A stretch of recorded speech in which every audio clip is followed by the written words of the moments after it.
अस्सलाम वालेकुम friends, welcome to Hina Asad novels. उम्मीद करती हूँ आप सब खैरियत से होंगे। फ्रेंड्स, जिसने मेरे चैनल को अभी तक सब्सक्राइब नहीं किया, प्लीज़ इसे जल्दी से सब्सक्राइब कर दीजिए और बेल आइकन को क्लिक करना बिल्कुल भी मत भूलिएगा, ताकि आपको आने वाली हर नई केस की नोटिफिकेशन मौसूल हो सके। तो आइए बिना वक्त ज़ाय किए चलते हैं आज की किस की जानिब। नावल जानेमन,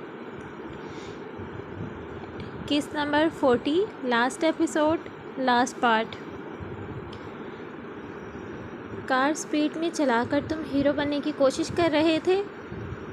वार्ड में उसके सामने खड़ा सैयद गजान शाह ने सर्द लहजे में सैयद मुजम्मिल शाह से इस्तफसार किया। मुजम्मिल सर झुका गया।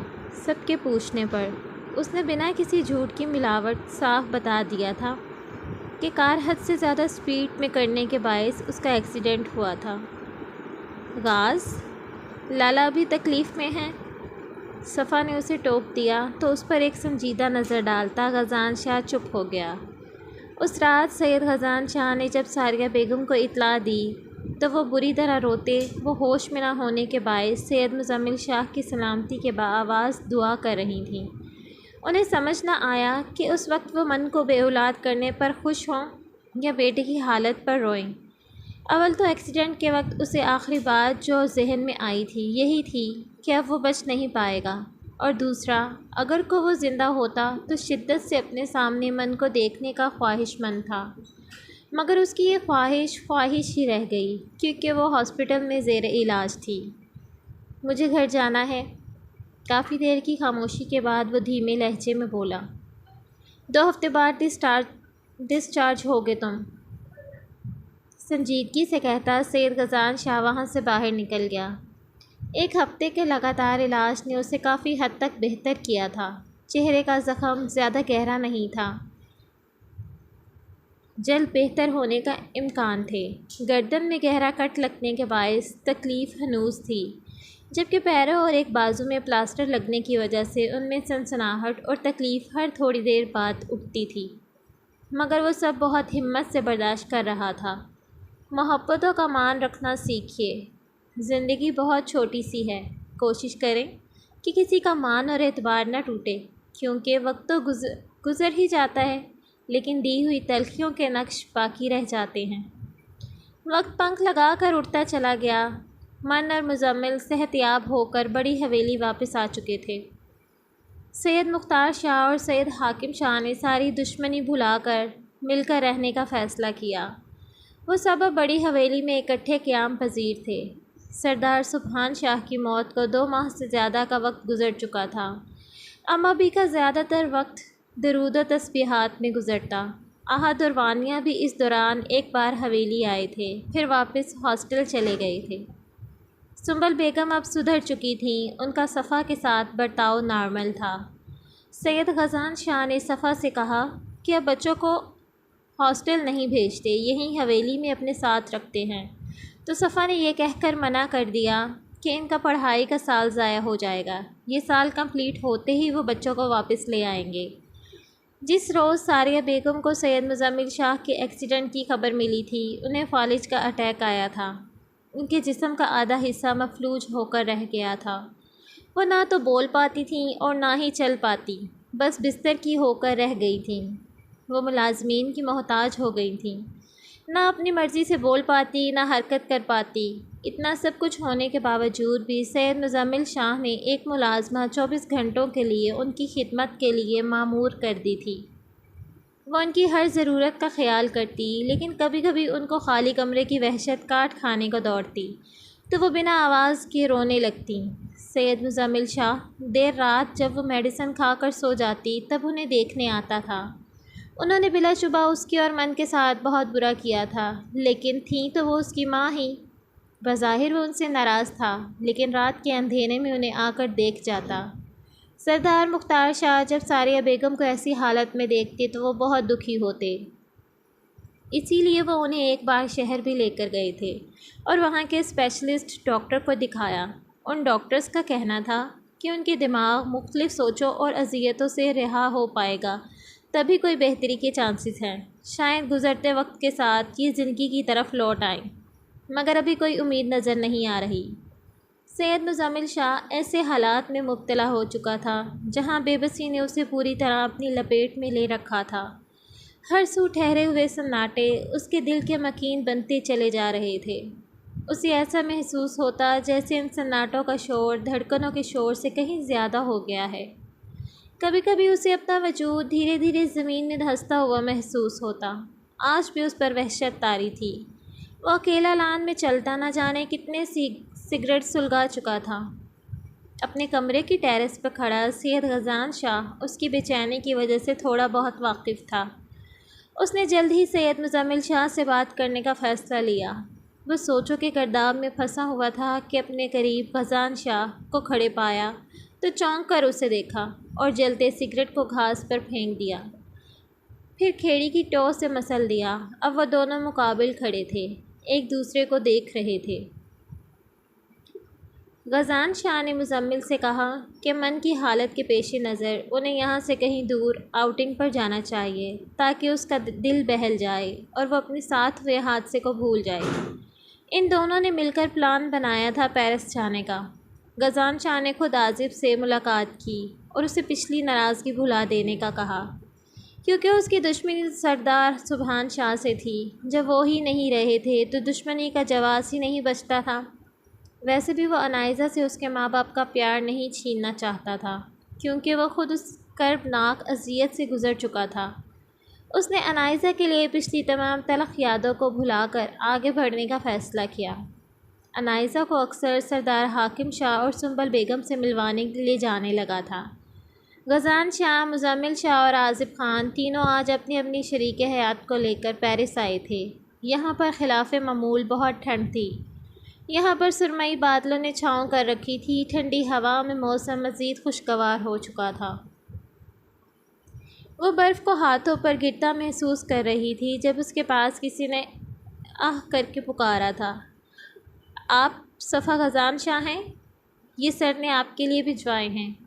वो वेटर इसकी तरफ लाल गुलाबों का बुके बढ़ाया था और चंद लम्हों में वहाँ से गायब हुआ था।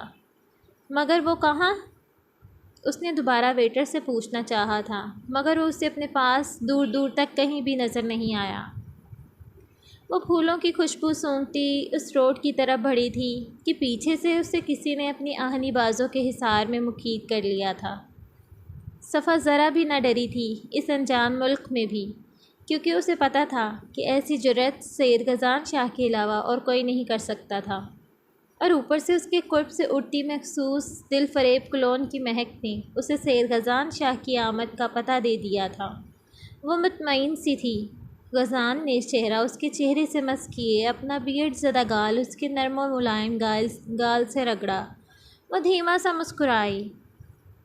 Your simplicity attracts me and when you smile my heart just want to watch you again and again. वह दिलकश अंदाज में बोला तो सफ़ा की मुस्कुराहट गहरी हो गई। Thanks for this beautiful flowers. वो फूलों की महसूर को महक को अपनी सांसों में उतारते हुए धीरे से बोली। वो दोनों बाहर पार्क में निकल आए थे। पक्की रवश पर हम कदम चलते हुए वो चाँद सूरज की जोड़ी लग रहे थे। रविश के दाएं बाएं सब्ज़ घास के किते थे और चेरी ब्लॉसम के दरख्त माहौल को और भी खूबसूरत बना रहे थे। रविश के किनारों पर कहीं कहीं संगी बेंच भी नस्ब थे। इस सब जगह इनके अलावा सिर्फ 2-3 ही सयाह थे। वो लोग करीबी झील की जानिब जा रहे थे। आज की ड्रेसिंग का इंतखाब गजान शाह ने उसके लिए किया था। सफ़ा ब्लैक टाइट्स पर ब्लैक कलर का टॉप और सुर्ख रंग की घुटनों तक आती स्कर्ट में मलबूस थी और ऊपर सुर्ख लंबा स्वेटर था। सर पर ब्लैक स्टालर हिजाब की सूरत लिपटा हुआ था। गजाली आंखों में काजल था और होंठों पर सुर्ख लिपस्टिक थी। पैरों में सुर्ख लंबी हील वाले सैंडल्स थे जिनकी वजह से वो ज़रा आहिस्ता चल रही थी।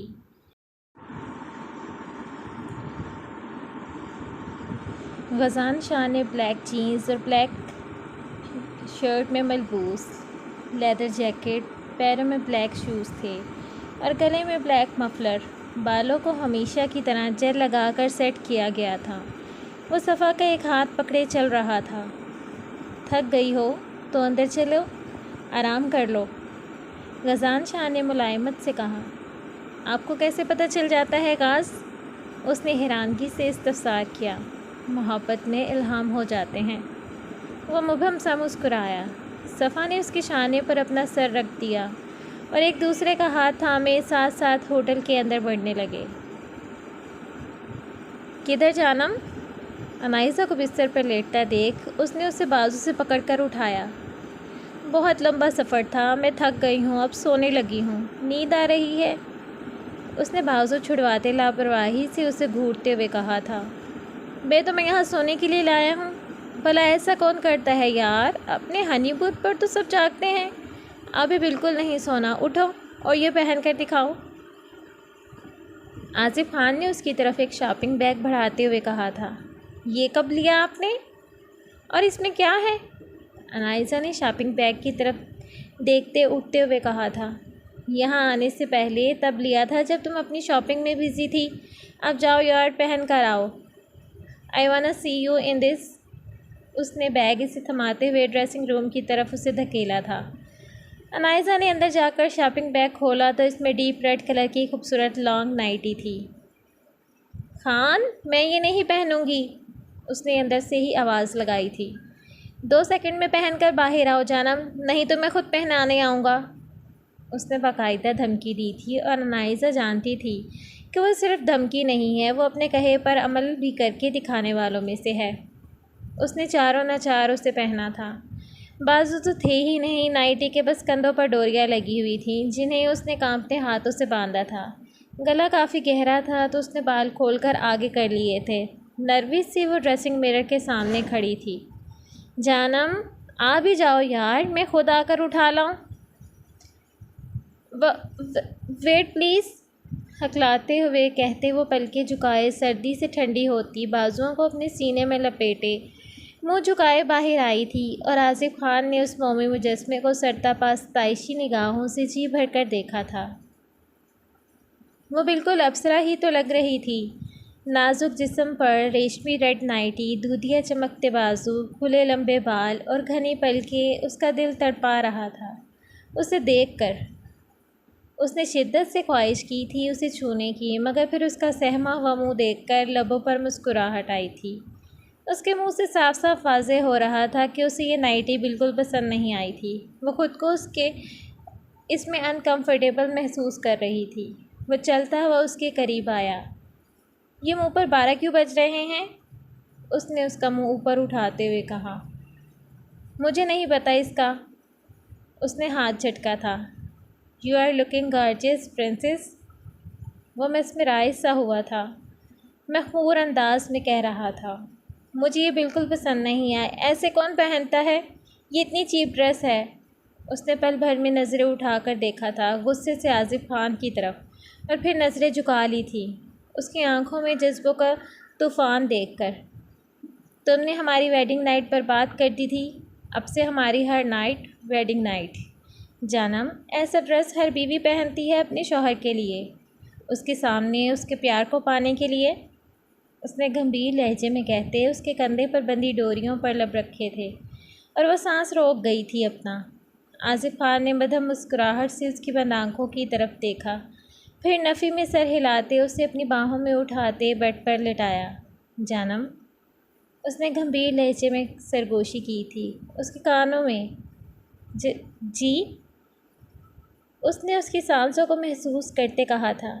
फील मी, किस मी, कहते ही उसने झटके से उसकी कमर में हाथ डालकर उसे खुद के ऊपर किया था और अपने चेहरे पर झुकाया था। उसके मखमली गालों पर पूरों से सहलाता हुआ बोझल आवाज़ में बोला, खान प्लीज़। प्लीज़ नहीं जानम, जस्ट डू इट। उसके हाथ में अपना हाथ उलझाते उसने उसकी बात काटी थी।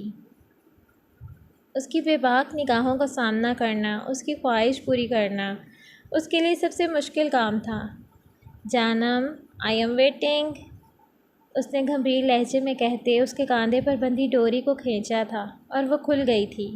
डोरी के खुलते ही अनाइसा की आंखों की पुतलियां हैरत से फैलीं। Do it, otherwise. Asif Khan ने उसे अपनी ज़िद पर कायम देखा तो उसने चैलेंजिंग अंदाज में उसके दूसरे कंधे की डोरी को पकड़ा था। अनाइसा जानती थी अब अगर वो नहीं करेगी तो जो उसने कहा है तो उसकी गुस्ताखियाँ बढ़ती चली जाएंगी। उसने अपना कपकपाता हुआ हाथ उसकी आंखों पर रखा था। आसिफ खान ने उसके लम्स को आंखों पर महसूस करते आंखें बंद की थीं। वो लरसते लबों से उसके लबों पर झुक रही थी। आसिफ खान ने उसके बालों में उंगलियां फंसाई थीं। कमर पर हाथ डाले उसने उसे खुद के मज़ीद करीब किया था। वो उसके लबों पर झुकी थी और वो उसके साथ देने लगा था। दोनों एक दूसरे में गुम हुए थे। एक और हसीन रात इनकी मोहब्बतों की गवाह बनने जा रही थी। उन दोनों ने आज एक दूसरे के जज्बात को समझ लिया था। पूरे दिल से आमादगी से एक दूसरे को पा लिया था। सारी दूरियां सिमट गई थीं। अब हर तरफ खुशियों का राज था। मन, मैं नहीं जानता मैं अपने और तुम्हारे दरमियान की खलिश को कैसे दूर करूं। मैं चाहकर भी सुकून से नहीं रह पा रहा। अपनी अम्मा साईं की तुम्हें दी जाने वाली अजियत मुझे करवट करवट तकलीफ़ दे रही है। उसने बेबसी से सोचा। मैं कोशिश तो कर सकता हूँ ना उसे मनाने की। उससे अपनी अम्मा साईं की तरफ से माफ़ी मांगूंगा, तब तो वो उन्हें ज़रूर माफ़ कर देगी। और मुझे ये सब आज ही करना है। अगर आज ना कर पाया तो फिर कभी नहीं कर पाऊँगा। ये रंजिशें यूं ही बढ़ती चली जाएंगी। वक्त गुजरने के साथ साथ ये ज़ख्म जो उन्होंने तुम्हें दिया है वो और गहरा होता जाएगा। उसने उठते हुए कहा था और अब फिर अपने कमरे होटल के बुक रूम की तरफ बढ़ने लगा था। जैसे ही कमरे में कदम रखा उसकी नज़रें उठी थी मन की जानिब। वो जो कुशन को सीने से लगाए, हाईनेक पहने, बेफिक्र चेहरे पर बालों की कुछ आवारा लिटें सजाए सोई हुई थी। आसिफ खान, गज़ान और मुज़म्मिल शाह तीनों ने यहाँ आने से पहले अपनी अपनी बीवियों के लिए अपनी पसंद की शॉपिंग की थी, उनसे छुपकर। अब इन तीनों के पास और कोई चारा न था सिवाय उसके कि वो अपने शौहर के लाए गए ड्रेस पहनती। मन ने भी वही किया। वो भी इस वक्त हाईनेक और जीन्स में थी। मुज़म्मिल ने आगे बढ़कर घुटनों के बल बैठकर हाथों के पूरों से उसके बाल उसके चेहरे से हटाए थे। मेरी जाने मन, उसके चेहरे पर मासूमियत देखते उसके मुंह से बेतहाशा निकला था। चेहरे से नज़रें होती गर्दन पर रुकी। दिल ने बेसाख्ता बेतहाशा ज़िद की लबों से गर्दन को महसूस करने की, तो नज़रों का रुख बदला और अगले ही लम्हे नज़र पेट पर जा रुकी जहाँ से हाईनेक थोड़ी ऊपर हुई थी और दूधिया पेट पर ऑपरेट का निशान था। उसकी आंखों में नमी घुलने लगी थी मगर उसने अपनी नमी को पीछे धकेल दिया। फिर हाथ बढ़ाकर हाईनेक को नीचे किया था। फिर उसके ठठरते वजूद को देखा जो हीटर ऑन किए बगैर ही कोई भी ब्लैंकेट लिए बगैर खुद को अज़ियत देते सो रही थी। हाथ गैर इरादी तौर पर पाँव को लगाया था। ठंडे बर्फ़ पाँव लगे पाँव का एहसास होते ही एक पल को शदीद गुस्सा आया था। पल भर में उसकी कमर के नीचे हाथ डाला, बाहों में भरा था, फिर अपने बिस्तर की तरफ बढ़ा था। वो जो गहरी नींद सोई हुई थी, एहसास भी नहीं हुआ था इस टाइम उसकी बाहों में है। उसने उसे नरमी से बेड पर लिटाया था। नरम गरम आगोश महसूस होते ही मन ने उसके बेड पर लिटाते ही उसकी कमर के गिर्द बाजू हाइल करते उसमें घुसना चाहा था ठंड से बचने के लिए। और इसी लम्हे मुज़म्मिल शाह के लब उसकी गर्दन से टच हुए थे। थोड़ा सा हाथ बढ़ाकर उसने कंफर्टर खींचकर अपने और उसके ऊपर किया था और फिर थोड़ा पीछे हटना चाहा था कि एक बार फिर से मन ने उसके गिर्द अपना बाजू अपना मजबूत हिसार बना लिया था और इस बार फिर से उसके लब उसकी गर्दन के साथ टच हुए थे। मगर इस बार मुज़म्मिल ने पीछे होने की बजाय अपना मुंह उसकी गर्दन में छुपा लिया। जा बजा गर्दन पर लम्स छोड़ने लगे थे लब उसके। मूंछ और बियर्ड की चुभन से वह थोड़ा कसमसाई थी नींद में। फिर से चुभन शदीद हुई थी। एक झटके से आंखें खोली थी। खुद पर बोझ महसूस करते उसके 14 तपक रोशन हुए थे। आप यहाँ क्या कर रहे हैं? हाथों को उसके सीने पर रखकर पीछे हटाते उसने हैरानगी से उसे देखते हुए कहा था। अपनी जानेमन की आगोश में समाने के बजाय कहाँ जाऊँ, बताना पसंद करोगी? मुज़म्मिल ने उसकी आंखों में देखते हुए मखमूर अंदाज में इस्तफसार किया। प्लीज़ दूर रहें मुझसे। मन को डॉक्टर की बात याद आई तो उसने मुज़म्मिल को दूर धकेलने की कोशिश करते हुए कहा। कितना दूर? इतना दूर बहुत है, उसने उसकी चेहरे को चूमते कहा था और वह उसके लम्स पर पूरी जी जान से लर्जी थी। मुज़म्मिल के लबों पर जानलेवा मुस्कुराहट मचली थी। शाहिमन, दूर दूर रहें, उसने लरजते अल्फाज अदा किए थे। कितना दूर? इतना दूर?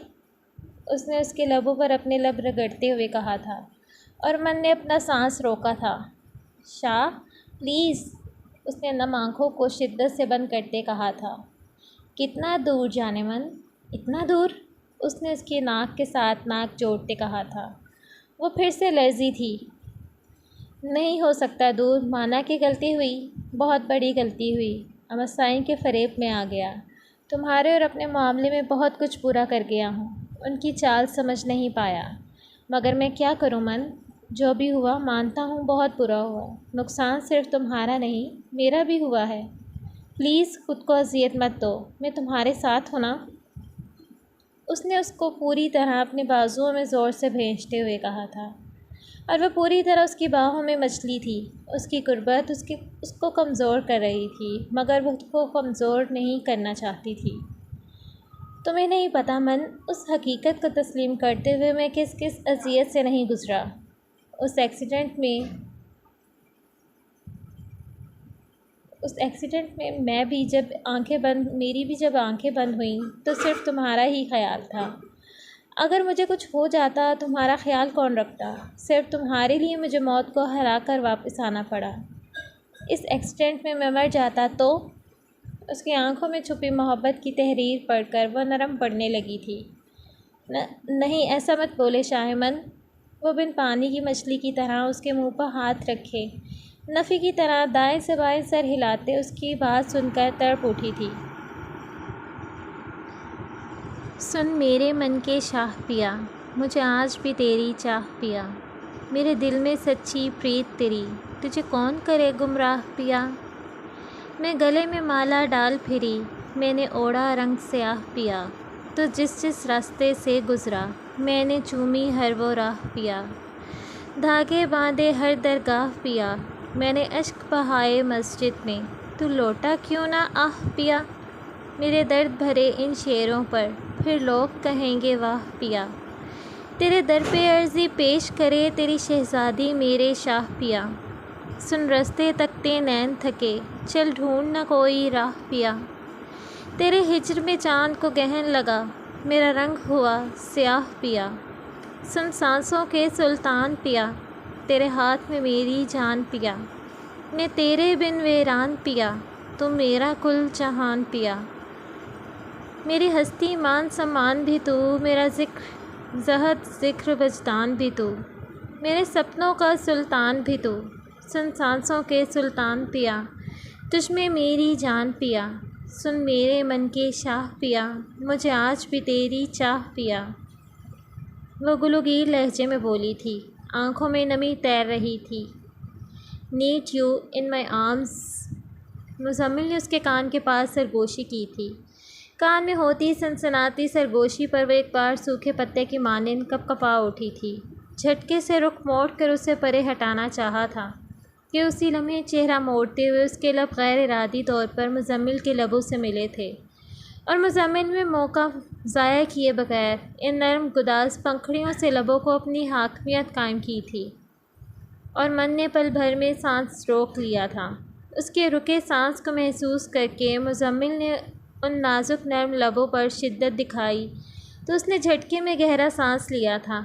अगले ही लम्हे उसने अपनी शिद्दत में मज़ीद इजाफ़ा किया था। मन को अपना सांस बंद होता हुआ महसूस हो रहा था। सीने पर हाथ का दबाव बढ़ाया था तो वह इन नाजुक हाथों को बेड के साथ लगाते उसके हाथों में अपनी उंगलियां फंसा चुका था। उसकी शिद्दत हर गुज़रते पल के साथ बढ़ती जा रही थी और मन की जान हलकान हो रही थी। वो उसकी गर्म सांसों को अपने वजूद के अंदर उतरता महसूस कर रही थी। हाथों की उंगलियों में उसकी उंगलियां निकालनी चाहीं तो वह मज़ीद दबाव बढ़ा गया। वो बेबस हो रही थी और वह ख़ुद को सैराब कर रहा था। फिर उसके हाथों की कोशिश बेजान पड़ने लगी थी। जिस्म में से जैसे सांस बंद होने की वजह से जान निकलने लगी थी। आंसू बह रहे थे। आंसू अपने बियर्ड पर महसूस हुए तो वह होश की दुनिया में वापस आया। उसके लबों को अपने लबों की कैद से आज़ाद किया। नाक के साथ नाक जोड़कर गहरी सांस ली। वो जो लंबे सांस ले रही थी, उसकी सांसों को भी गैर इरादी तौर पर अपने वजूद में खींच चुकी थी। फिर नाराज़गी से उसे देखा तो रोते हुए उसकी दस्तरस से निकलना चाहा था। आई एम सॉरी ना जाने मन, माफ़ कर दो ना प्लीज़ हम सबको, उसके कान की लो को दांतों तले दबाकर कहा था। फिर उसके आंसुओं को लबों से चुना था। वो उसके हर लम्स पर तड़प रही थी। आई हेट यू, कभी माफ़ नहीं करूँगी किसी को भी। आप लोगों ने मेरी मोहब्बत का तमाशा बनाया। पहले आपकी अम्मा साई ने मुझे अपने इशारों पर नचाया, फिर मुझसे मेरी सबसे कीमती मता छीन ली। मुझे आपके साथ मज़ीद रहना ही नहीं, मुझे वापस भेज दें मेरी अम्मा के पास, उसने रोते हुए कहा था। ऐसा मत कहो जाने मन, मर जाऊँगा तुम्हारे बिन, एक पल नहीं जी पाऊँगा। अम्मा साई की तरफ से मैं माफ़ी मांगता हूँ। उनकी आखिरी गलती समझकर माफ़ नहीं कर सकती तुम उन्हें? ये दुनिया मकाफ़ाते अमल है, उन्हें उनके गुनाह की सज़ा मिल गई है। हो सके तो दिल बड़ा करके उन्हें माफ़ कर दो। मुज़म्मिल ने अपने तय इसे रसान से समझाना चाहा। गलती नहीं, गुनाह किया है उन्होंने, वो कर्बज़दा आवाज़ में बोली। चुप, उस सब को याद करके मत अज़ियत दो खुद को, उसने उसको अपनी बाहों में भरते हुए कहा था, और वो उसकी पनाहों में फूट फूट कर रोई थी। सब भूलने की कोशिश करो, याद रखना है तो मुझे याद रखो, मेरी मोहब्बत को याद रखो, हमारे दरमियान बंधे रिश्ते को याद रखो, इन लम्हों को याद रखो जब हम एक दूसरे के इतने करीब हैं कि एक दूसरे की सांसों को पी सकते हैं। उसने उसकी सांसों को अपनी सांसों में उतारते हुए कहा था। बस इतना याद रखो कि अब चाहे जो भी हो जाए, हमें एक दूसरे से दूर नहीं जाना, मेरी पनाहों में रहना सदा। मुज़म्मिल ने उसकी रोती बिलखती आंखों से फिसलते हुए आंसुओं को अपने उनाबी लबों से चुनते हुए कहा। तुम्हारे जिस्म की एक एक अज़ियत को अपने लबों से समेट लेना चाहता हूँ। आज मोहब्बत लुटाने में हर हद पार कर जाना चाहता हूँ। आज तुम ख़ुद को मेरी आगोश के सपुर्द करके मुज़म्मिल शाह की बेपनाह मोहब्बत को महसूस करोगी, उसने मन के कान के पास से गोश्त करते हुए बहके अंदाज में कहा था। मुज़म्मिल की सांसों की रवानी तुम्हारी सांसों से जुड़ी है, तुम नहीं तो मैं नहीं, उसकी नाक के साथ नाक जोड़ते उसकी सांसों को महसूस करते अपने अंदर उतारते कहा था। रोने की वजह से उसका जिस्म हल्का हल्का लर्ज़ रहा था। मुझे अपनी जाने मन की ज़रूरत है जब तक मेरी सांसें चल रही हैं, उसने बोझल आवाज़ में कहकर उसकी शरफ़ पर अपने लब रखे। मुज़म्मिल ने उसके लबों की थरथराहट बखूबी महसूस की थी और उसके लबों पर खूबसूरत मुस्कान आन ठहरी, और मन उसकी बात सुनकर बुरी तरह खौफज़दा हिरनी की मानिंद सहमी थी, और फिर खौफ से आंखें बंद करके अपने ढीले वजूद को उसके सपुर्द कर दिया। मुज़म्मिल ने मुस्कुराते हुए उसकी बंद आँखों पर बारी बारी लब रखे थे।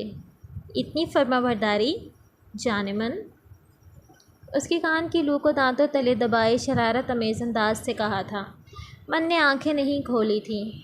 मैं आपकी हर बात मानूंगी, मैं कहीं नहीं जाऊंगी, कहीं भी नहीं जाऊंगी अपने शाही मन को छोड़कर। मुझे नहीं होना जुदा आपसे, आपसे जुदा होकर मन भी जी नहीं पाएगी।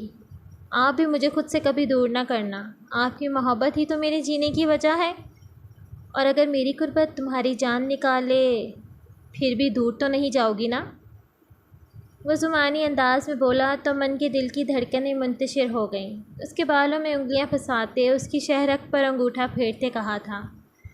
आपके लिए मन की जान भी 100 बार कुर्बान शाह मन, उसने सादगी से इजहार मोहब्बत कर दिया तो सैयद मुज़म्मिल शाह सरशारी से मुस्कुरा दिया। कितना दिलकश एहसास होता है ना अपनी मोहब्बत के मुंह से इजहार मोहब्बत सुनना। वो पल भर में उसकी नम आँखों में देखता, उसके लबों पर झुका था पूरी शिद्दत से, और वो उसकी अचानक इफ्तितार पर बुरी तरह कांपी थी, बेहाल हुई थी, और वो उसकी शिद्दतें उसके लबों पर बढ़ती चली जा रही थीं। उसने इस बार मुज़ाहमत नहीं की थी, मगर वो बेहाल हो रही थी, अपने सर के नीचे दबे तकिए को मुट्ठियों में जकड़े हलकान हो रही थी। उसके वजूद और उसकी सांसों को बेजान होता देखते वो बड़ी नरमी से उससे पीछे हुआ था, और वह तकिए को अपनी मुट्ठियों में जकड़े पल के नीचे किए लंबे लंबे सांस ले रही थी। मेरी तरफ देखो, वह दोनों हाथ उसके दाएं बाएं साइड पर रखे उसकी झुकी पलकों पर बारी बारी लब रखते कह रहा था। नहीं, उसने अपनी पलकें झुकाए शर्म से लाल होते चेहरे को नफ़ी में हिलाया था। हा हा हा, अभी तो कोई मुझसे कह रहा था कि उसकी जान भी कुर्बान, अब इतने में ही बस हो गई मेरी जान-मन की। उसने फलक शिगाफ कहकहा लगाते हुए उसके चेहरे को थोड़ी से ऊपर करते उस पर लब रखते कहा। उसने पलकें अभी भी नहीं उठाई थीं। हाँ, उसके लफ्ज़ पर आंखें बंद की थीं। ऐसा मत करो जाने-मन, ऐसी मासूमियत पर तो और भी फ़िदा होने का दिल करेगा। उसने मन को सीने में भेजते हुए कहा था। दोनों के दरमियान छाई सारी कसावतें धुल गई थीं। हर तरफ खुशियों ने बसेरा कर लिया था। बाहर बर्फ़बारी अपने अरूज पर थी और अंदर उनके जज्बात। ज़िंदगी का नया मोड़ बहुत खूबसूरत था। वक्त मज़ीद गुज़रने लगा और यूँ वक्त 5 साल से ऊपर हो गया। गज़ानशाह और सफ़ा के 3 बच्चे थे, वाहिद, वानिया और गनिया। वो दोनों अपने बच्चों के साथ पुरसकून ज़िंदगी गुजार रहे थे। दूसरी जानिब आज़िब ख़ान और अनाइज़ा के भी 2 बच्चे थे, एक बेटा और एक बेटी। वो दोनों भी अपनी ज़िंदगी में मसरूफ़ हो चुके थे। वक्त मिलते ही हवेली में सबसे मिलने आते रहते। डॉक्टर्स ने तो मन को मायूस कर दिया था, लेकिन अल्लाह ताला बहुत बेनियाज़ है। उसकी रहमत तो नेमत के ख़जानों में किसी चीज़ की कोई कमी नहीं। सैयद मुज़म्मिल शाह और मन को जुड़वा बेटों से नवाजा था। सब एक साथ हवेली में इकट्ठे रहते थे। मन सारिया बेगम को माफ़ कर चुकी थी, लेकिन उनकी हालत में अभी तक सुधार नहीं आया था। हाथों में उसका हाथ मौजूद था और वो उससे बगौर देख रहा था। आप एस्ट्रोलॉजर हैं क्या? उसके यूँ बेसाख्ता कहने पर सैयद मुज़म्मिल शाह के लबों पर दिल फ़रेब मुस्कुराहट फैली। मैं उससे भी बड़ी वाली चीज़ हूँ, तुम क्या जानो जाने-मन? हाथों की पुश्त अंगूठी से सहलाते हुए वो उसका चेहरा बगौर देखता हुआ बोला। अच्छा फिर बताएं क्या लिखा है मेरी किस्मत में? वो उसे तंग करने के लिए बोली तो मुज़म्मिल बेख्तियार मुस्कुरा दिया। तुम्हारी किस्मत में एक खूबसूरत हैंडसम बंदा और 2 जुड़वा बेटे लिखे हैं जो तुम्हें मिल चुके हैं। बस मज़ीद 2 जुड़वा बेटियों की आमद मतवक्का है। सैयद मुज़म्मिल शाह की बात सुनकर मन की आंखों की पुतलियां हैरत से फैली। मुझे और किसी की भी तलब नहीं है, एक अंदाज़ में कहती वो मुज़म्मिल को देखने लगी जो गहरे रंग की ब्राउन टी शर्ट में मलबूस था। हल्की हल्की शेव और शर्ट की आस्तीन से निकलते भरे भरे बाजू, इन बाजुओं पर उभरी लकीरें जो शायद मसल्स की थीं। मन का कहना था कि उसकी भूरी आंखों में एक तिलिस्म ज़दा सी चमक थी। तुम इतना जानती हो कि मुझे तुमसे बेतहाशा मोहब्बत है, मगर तुम इस मोहब्बत की हद नहीं जानती। वह शिद्दत अमेज़ अंदाज में बोला। ये मोहब्बत कम हो गई तो? मन हमेशा डरती थी उसे खोने के डर से। ये कभी कम नहीं होगी जाने-मन, मैंने परखा है मोहब्बत को। मेरी मोहब्बत कम नहीं होगी। हर लम्हा हर वक्त के साथ साथ बस ये बढ़ रही है। मैं सोचता हूँ कि खुदा का शुक्र है मुझे तुमसे शादी के बाद मोहब्बत हुई, वरना शादी से कबल हो जाती तो महबूबा के नखरे बर्दाश्त करने पड़ते। वो उसे तंग कर रहा था मगर वह तंग नहीं हो रही थी। तुमने देखा मन, मैंने कभी नहीं सोचा था कि मैं तुमसे शादी करूँगा, मगर हालात कैसे इंसान को किसी दूसरे इंसान से मिलवा देते हैं। मैं तुम्हारे लिए हमेशा ऐसे ही रहूँगा। मुझे अपनी बीवी पर बहुत मान है। मैं तुमसे बहुत मोहब्बत की है। मोहब्बत के झूठे दावे नहीं करता। उसने मोहब्बत का इजहार किया तो मोहब्बत निभाई भी। मोहब्बत, भरोसा, एतमाद जैसे नामों के दरमियान घूमती है। मैं तुम्हारे साथ हूँ जाने-मन। गोया माजी की सारी थकन सैयद मुज़म्मिल शाह की इस बात ने ख़त्म कर दी थी। हाँ, वो अपने मुस्तकबिल का एक एक पल सैयद मुज़म्मिल शाह के साथ देखती थी। मोहब्बत बढ़ रही थी और बढ़ती चली जा रही थी। भला मोहब्बत की हदें भी ख़त्म होती हैं क्या? ज़िंदगी की किताब का ये सबसे खूबसूरत वर्क था जिसे वो पलटना नहीं चाहती थी। मेरा गम और मेरी हर खुशी तुमसे है जाने-मन, ये मेरी ज़िंदगी तुमसे है। तो डियर रीडर्स, कैसा लगा आपको नावल जाने-मन का इख्तिताम? मैंने लास्ट में एक पोस्ट लगाई थी कि सैयद मुज़म्मिल शाह और मन के कपल को मर जाना चाहिए या नहीं। आपने इतना अच्छा रिस्पांस दिया मेरी उस पोस्ट पर, मैं तो खुद हैरान रह गई। ऐसे रीडर्स वहाँ से सामने आए कमेंट सेक्शन में जिनका मैंने कभी देखा भी नहीं था। मुझे पता भी नहीं था कि ये लोग मेरे नावल को पढ़ते हैं, पसंद करते हैं, इंटरेस्ट लेते हैं मेरे नावल में। तो जिस तरह आपने उस पोस्ट पर अपना रिस्पांस शो किया था, मैं आपसे उम्मीद करती हूँ और आपसे रिक्वेस्ट भी करूँगी कि जैसे आपने उस पोस्ट पर अपना रिस्पांस शो किया, अब नावल के लास्ट में बेशक एक लाइन का कमेंट कर दीजिएगा, लेकिन ज़रूर कीजिएगा। बताइएगा कि आपको नावल का एंड कैसा लगा। मैं तो इस कपल को मार देना चाहती थी, लेकिन फिर मैंने आप सबकी ख्वाहिश को मद्देनज़र रखा। मैं नावल आपके लिए लिखती हूँ, तो जैसा आप पढ़ना चाहते हैं तो मैं वैसा लिखूँगी। क्या फ़ायदा अपनी मर्ज़ी करने का जब आप ही खुश ना हो। मैं तो आपकी खुशी के लिए लिखती हूँ, और जिसमें आप खुश उसी में मैं खुश। अब आप खुश हैं इस इख्तिताम से नावल के? मुझे ज़रूर कमेंट सेक्शन में बताइएगा। मुझे आपकी राय का इंतज़ार रहेगा, और अपनी पसंदीदगी से मुझे ज़रूर आगाह कीजिएगा आपको अच्छा लगा या नहीं। आपकी अदना सी राइटर। इंशाल्लाह नेक्स्ट नावल जल्दी ही शुरू करूँगी। अपना बहुत सा ख्याल रखिएगा। जल्द ही मिलते हैं। अल्लाह हाफ़िज़।